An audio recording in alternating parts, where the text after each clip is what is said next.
शुरू। दूसरे प्रतिवादी द्वारा दर्ज कराई गई शिकायत के आधार पर जयपुर शहर पुलिस स्टेशन में 2 अगस्त 2020 को अन्य बातों के साथ 10 अभियुक्तों के खिलाफ भारतीय दंड संहिता की धारा 406, 420, 506 और 120 बी के तहत प्राथमिकी नंबर 656 दर्ज की गई थी, जिसमें याचिकाकर्ता भी शामिल था।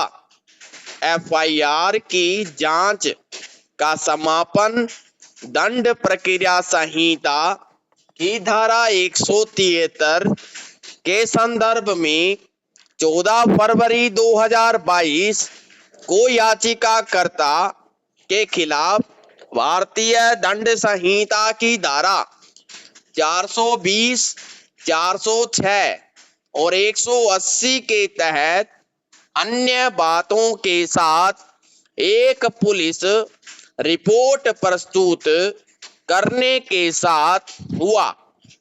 हालांकि रिपोर्ट के अवलोकन से भारतीय दंड संहिता की धारा 379 के तहत अपराध के संबंध में याचिकाकर्ता की किसी भी भूमिका का पता नहीं चलता है, जिसे 4 अगस्त 2020 तक दूसरे प्रतिवादी की शिकायत पर एफआईआर से जोड़ा गया था।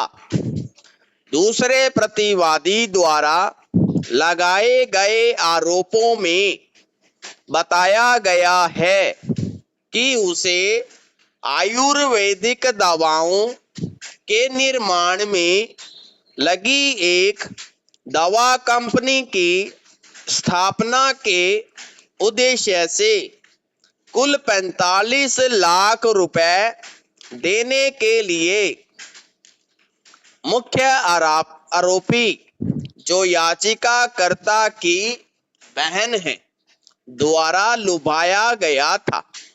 मुख्य रूप से मुख्य अभियुक्त, उसके पति और कई अन्य सह अभियुक्तों के खिलाफ धोखाधड़ी और बेईमानी के आरोप लगाए गए हैं। यह भी आरोप लगाया गया है कि याचिकाकर्ता सहित सभी अभियुक्तों ने आपराधिक साजिश को अंजाम देने के उद्देश्य से दूसरे प्रतिवादी को आश्वासन दिया था कि प्रमुख अभियुक्त एक बहुत मेहनती और व्यवसाय की समझ रखने वाली महिला है। जहां तक याचिकाकर्ता की भूमिका का संबंध है, दूसरी प्रतिवादी ने आरोप लगाया कि याचिकाकर्ता को मुख्य आरोपी द्वारा उससे मिलवाया गया था और वह उस गिरोह की सदस्य है जिसने उसे धोखा दिया और बेईमानी करी। उपरोक्त के अलावा प्राथमिकी में याचिकाकर्ता के खिलाफ कोई अन्य आरोप नहीं है। विराम। हमने देखा है कि आपराधिक अदालत के समक्ष प्रस्तुत की जाने वाली रिपोर्ट में दूसरे प्रतिवादी को धोखा देने या बेईमानी करने में याचिकाकर्ता की भूमिका को भी स्पष्ट रूप से निर्दिष्ट नहीं किया गया है, लेकिन उसे एक साजिशकर्ता के रूप में संदर्भित किया गया है। रिपोर्ट में यह भी रेखांकित किया गया है कि अग्रिम जमानत प्राप्त करने के बाद याचिकाकर्ता 30 जुलाई 2021 को जांच में शामिल हुई थी और निश्चित रूप से उसने एक इकबालिया बयान दिया था, जिस पर अंततः उसने हस्ताक्षर करने से इनकार कर दिया था। इसलिए उस पर भारतीय दंड संहिता की धारा 180 के तहत दंडनीय अपराध करने का भी आरोप लगाया गया था।